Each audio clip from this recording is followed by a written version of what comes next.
All right, today we're going to be looking at sparring concepts and some strategies for fighting.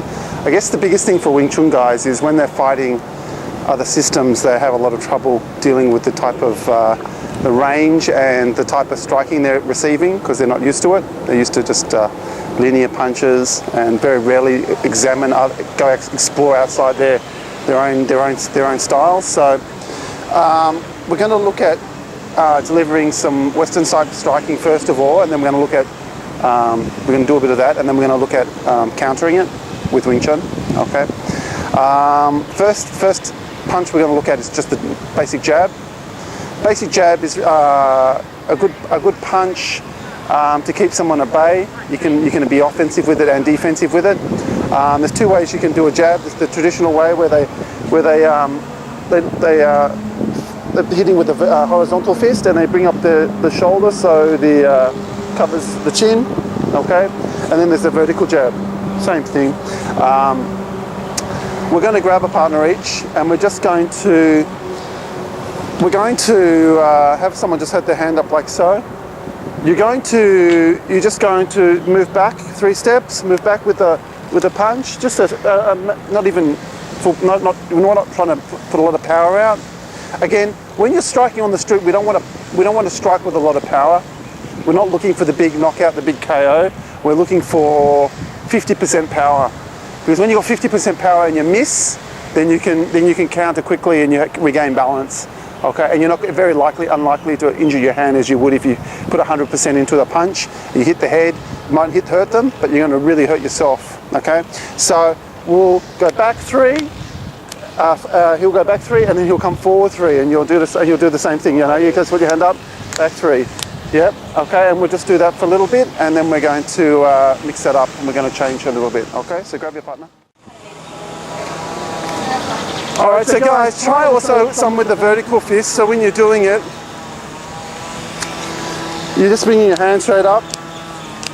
Okay, rather than roll the hand out. Again, you bring your shoulder up to protect your jawline. Okay, just so that like this. Yep. Okay, try that. So we'll look at the straight cross now. So we're doing pretty much the same thing. Just have the person with actually the rear hand. I'm going to hit the rear hand. So I'm just going to come, sit with a step. 1, 2, and 1, 2, 3. Yeah. You don't have to meet it. With the people blocking, you don't have to push into the punch too much. I want you to. It's almost like you're about to do a pak sao. When you pak sao parallel, you don't actually try to meet their hand. You let their hand meet you let their punch meet your block.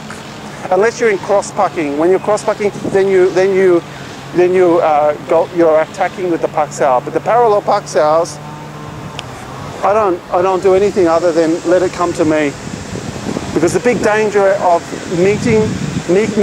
trying to meet that hand with a pak sao is that you overextend, you overreach, they time it, and then they find the opening. They slip and they do a hook or something, and it happens all the time. All right, so try to break the habit of trying to meet parallel striking.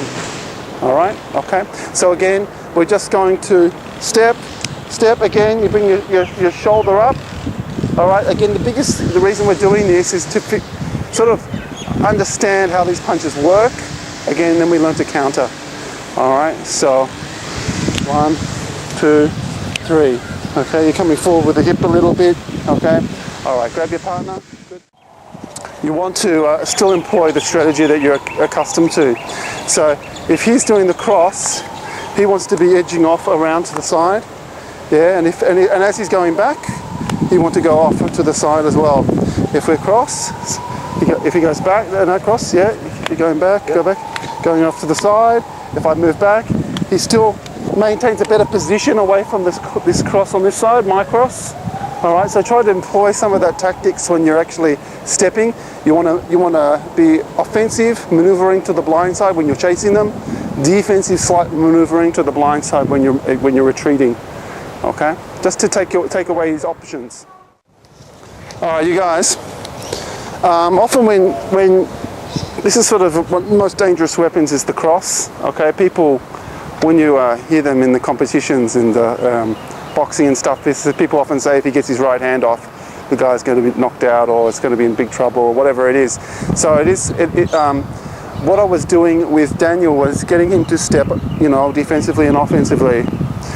He was asking me when we were working parallel, and you were punching, and I'm going over here. Just do the vertical fist now. Just do the vertical fist. He's going over here. He was worried about this arm. This arm's cut off to a certain degree, and this arm is definitely not as dangerous as this rear leg.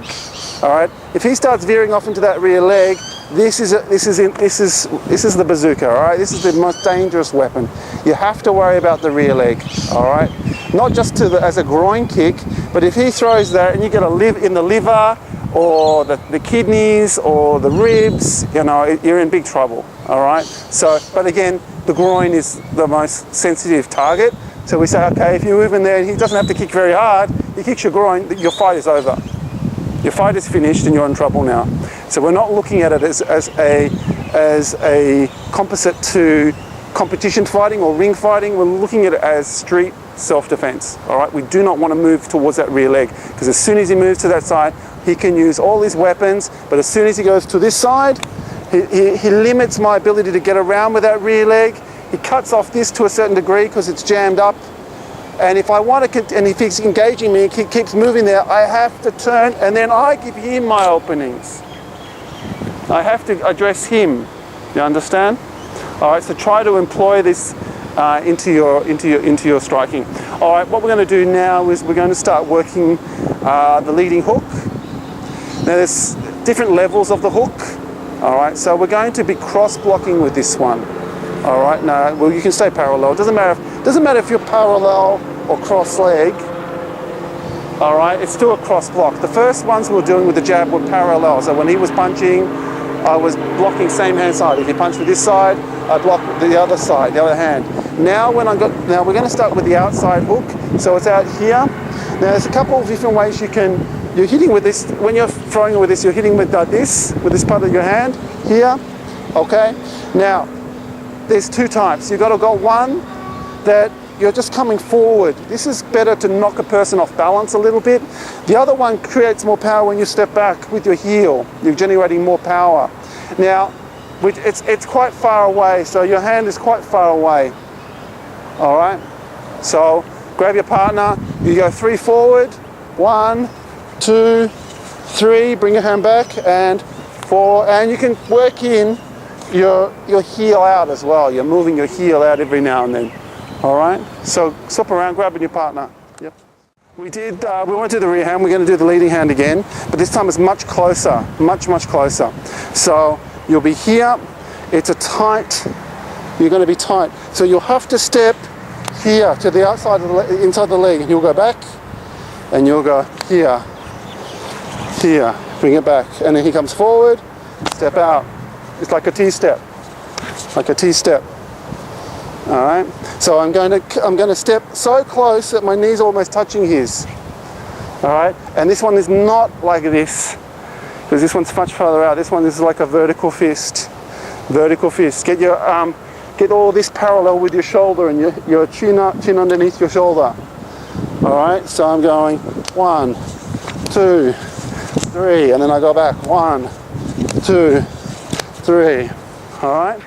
Grabbing your partner. Do an overhand rear hand punch now. So depending on if you're left or right, we're going to do overhand right. So same as cross again. So I'm going to step. It's coming over like so. It's a punch like so. It's overhand. So you're bringing your hand up over. Okay. So he'll go back 3. 1, 2, 3. 1, 2, 3. All right, let's swap partners again. Yep. All right, what we're going to work with now is we're going to go back to the jab. 3 jabs. We're going to be using the Paxels now. Again, do not reach for the punch. Let the punch meet your hand. So as you jab, we here. Okay. On the third, we hit. So watch again. I'm going 1, 2, 3, hit. 4, 2, 3. So I'm doing everything with the same hand. All right, we'll just do it from this angle. Come on. So 1, 2, 3, just bring it down a little bit, 4, cover, 2, 3. 1, 2, 3. Now I'm T-stepping here as well, just to change the angle. Watch, 1, 2, 3, and this one, I T-step, just drop down a little bit, and then punch, cover with this, punch.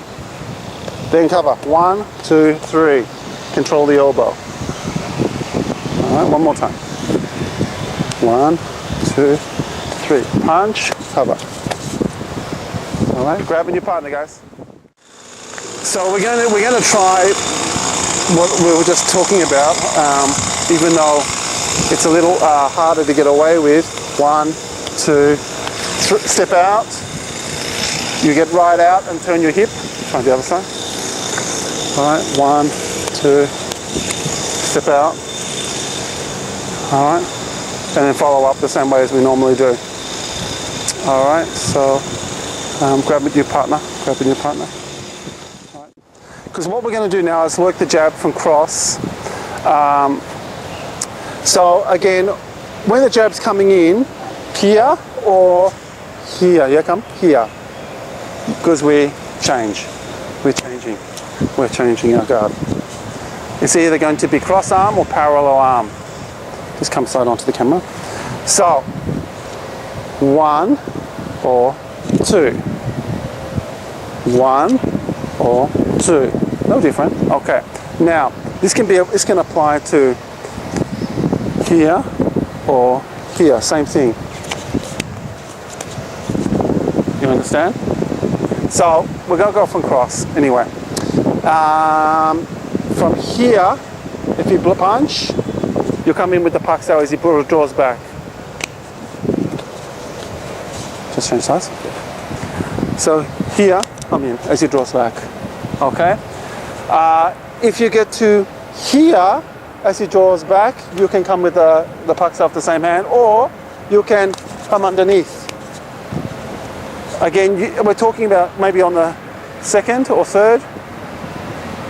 All right, but it's about breaking your timing, because as just change shots again. As this is as a rotation, it'd be 1, 2, 1, 1, 2, just 1, 2, 1. But then you either, as he pulls back, you're going to paksa, or come again. You're going to punch underneath as he extends. So you're going to. So 1, 2, lapsa. Okay, swap around, grabbing your partner. I think you were next with me.